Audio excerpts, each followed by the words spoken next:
فراشها قبل أن يأتوني مسلمين.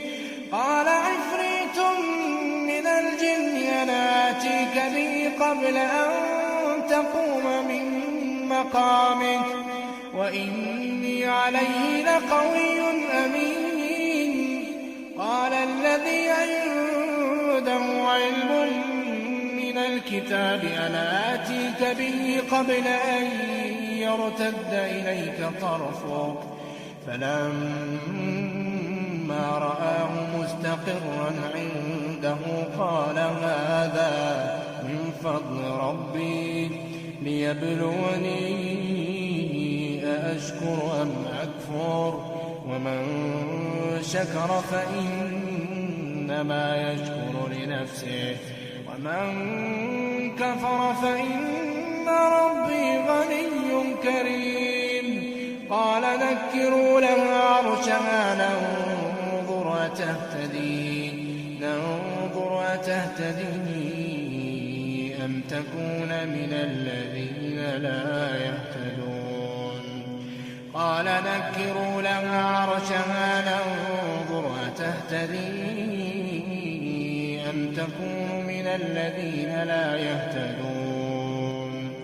فلما جاءت قيل هكذا عرشك قالت كأنه هو وأوتينا العلم من قبلها وكنا مسلمين. وصدها ما كانت تعبد من دون الله إنها كانت من قوم كافرين.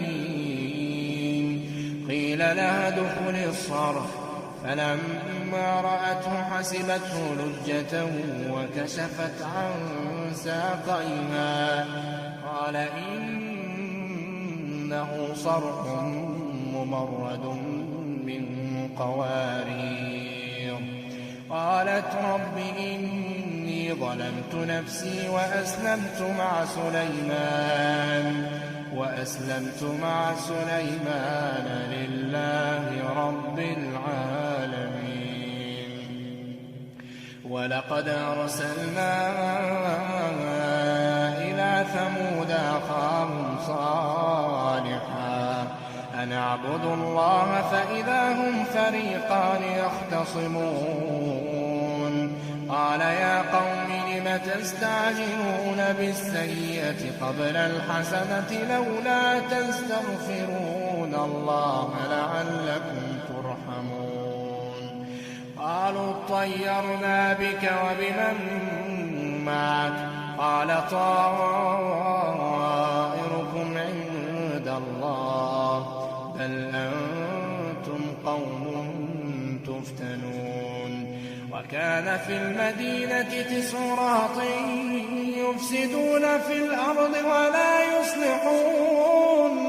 قالوا تقاسموا بالله لنبيتنه وأهله ثم لنقولن لوليه ما شهدنا مهلك أهله وإنا لصادقون. ومكروا مكرا ومكرنا مكرا وهم لا يشعرون. فانظر كيف كان عاقبة مكرهم أنا دمرناهم وقومهم أجمعين.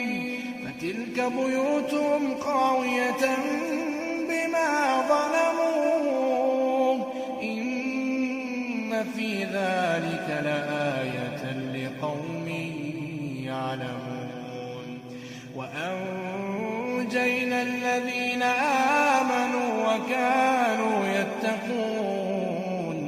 ولوطا إذ قال لقومه أتأتون الفاحشة وأنتم تبصرون أئنكم لتأتون الرجال شهوة من دون النساء بل أنتم قوم تجهلون. فما كان جواب قومه إلا أن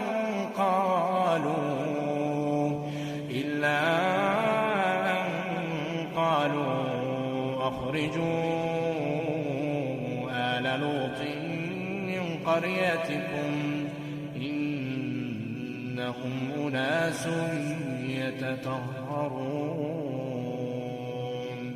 فأنجيناه وأهله إلا امرأته قدرناها من الغابرين وأمطرنا عليهم مطرا فساء مطر المنذرين